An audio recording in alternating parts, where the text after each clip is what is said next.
Welcome back to a new YouTube video. In today's video I have the final between Hikaru Nakamura and Wesley, so this is the tie break, so now we will have a winner. So Wesley begins the game with e4, Hikaru responds with e5, knight f3 and knight c6. This is the real Lopez opening Berlin variation.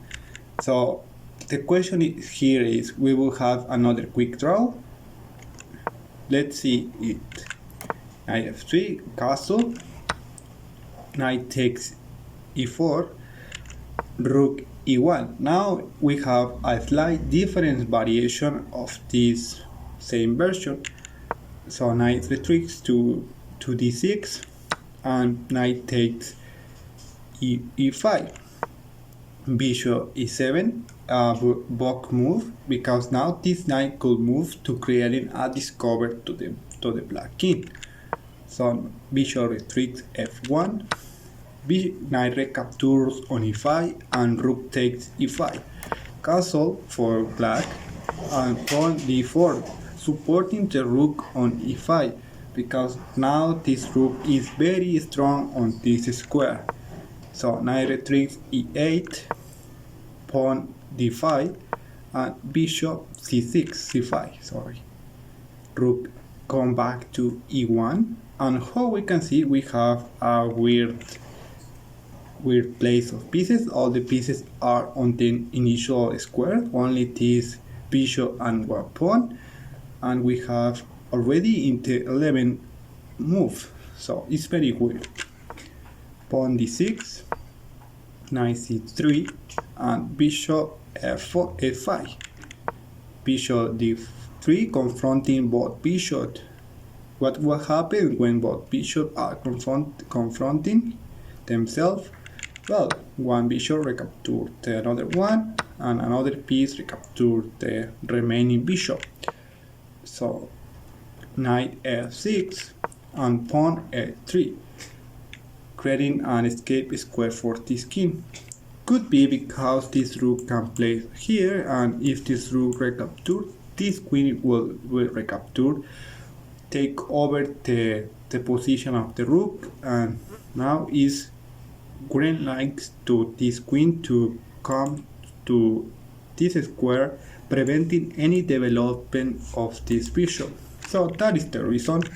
Pawn a6, creating the same idea, but in this case isn't, because all the rook are already connected.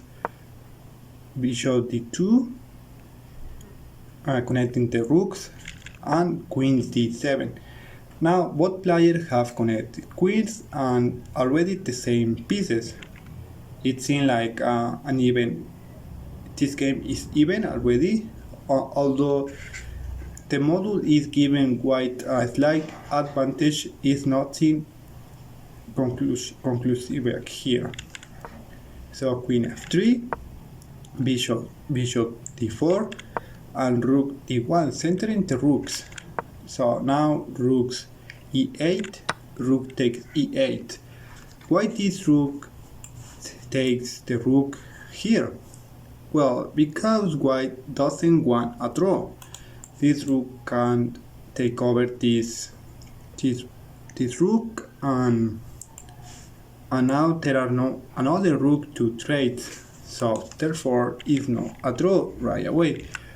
So knight takes e8, and queens go back to the initial square that was previously.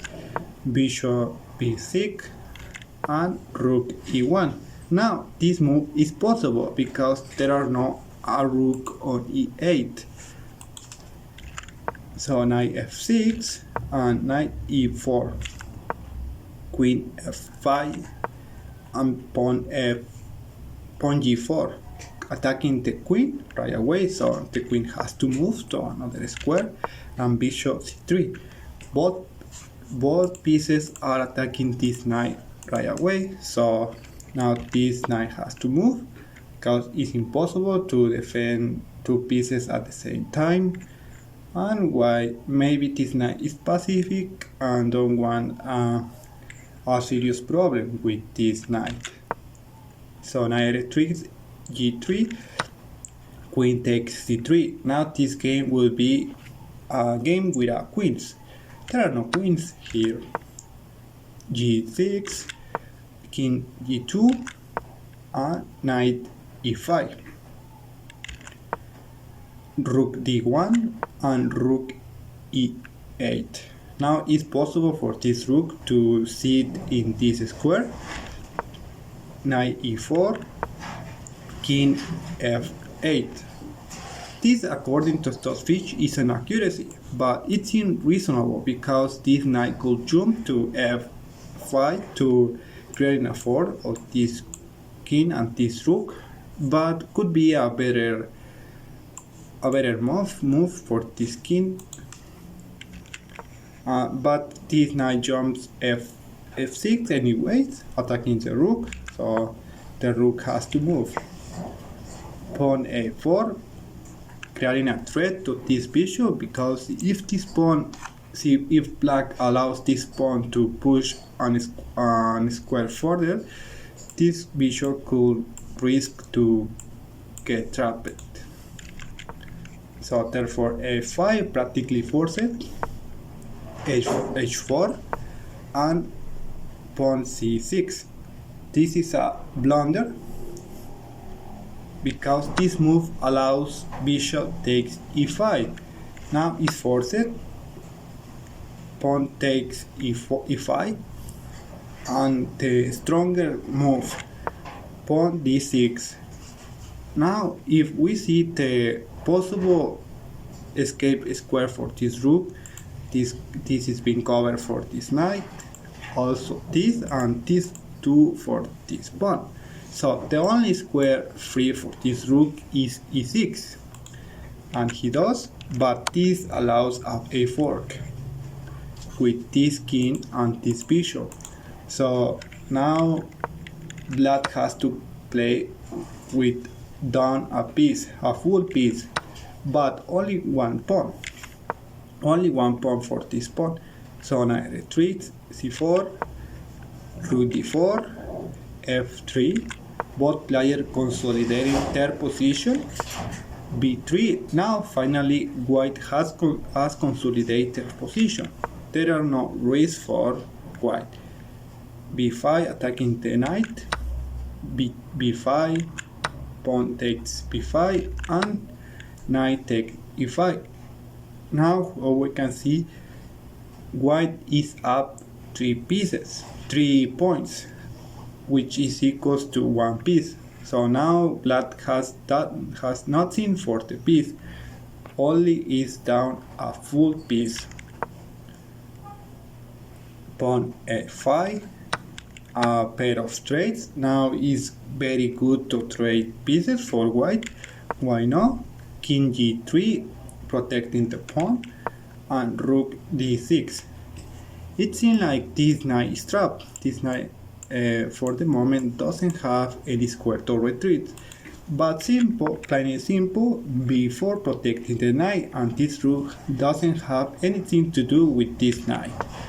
So king e5, knight b3, rook g6, creating a little check, king f2, and rook a5.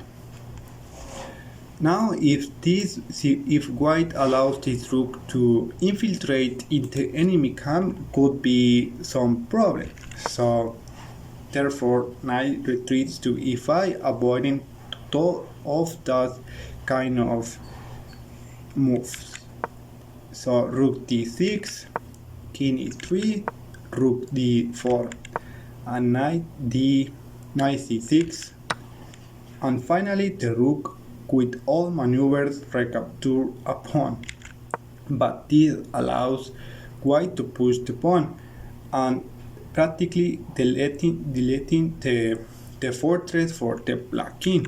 So pawn takes d4, rook takes d4, asking black to trade queens. Obviously black cannot afford that at the moment.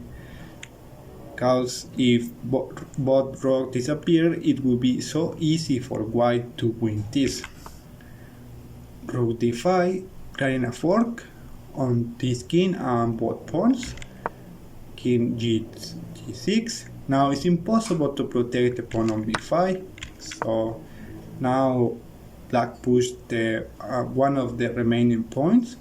The rule is if you have a post pawn and you can push it, go ahead.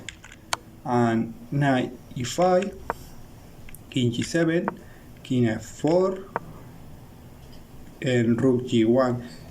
Now there are no communication between this king and this pawn. It seems like black is creating some problem for white, but this knight is very strong.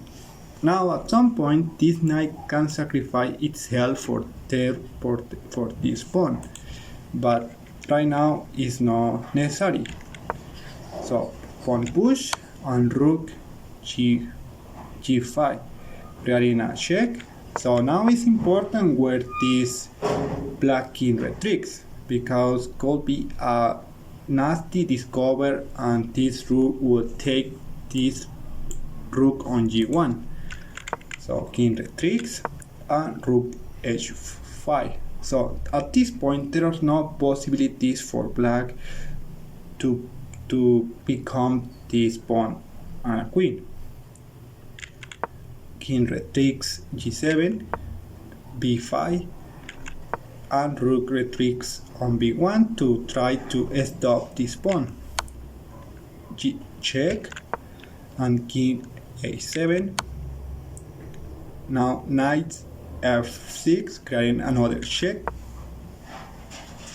King f6 and knight g4.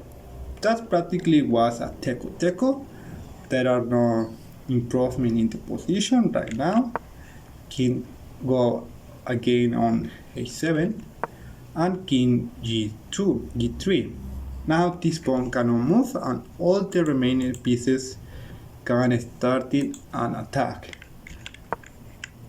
Rook b3, threatening if this king takes this pawn on h3. Now I take your pawn, but there is no need for that.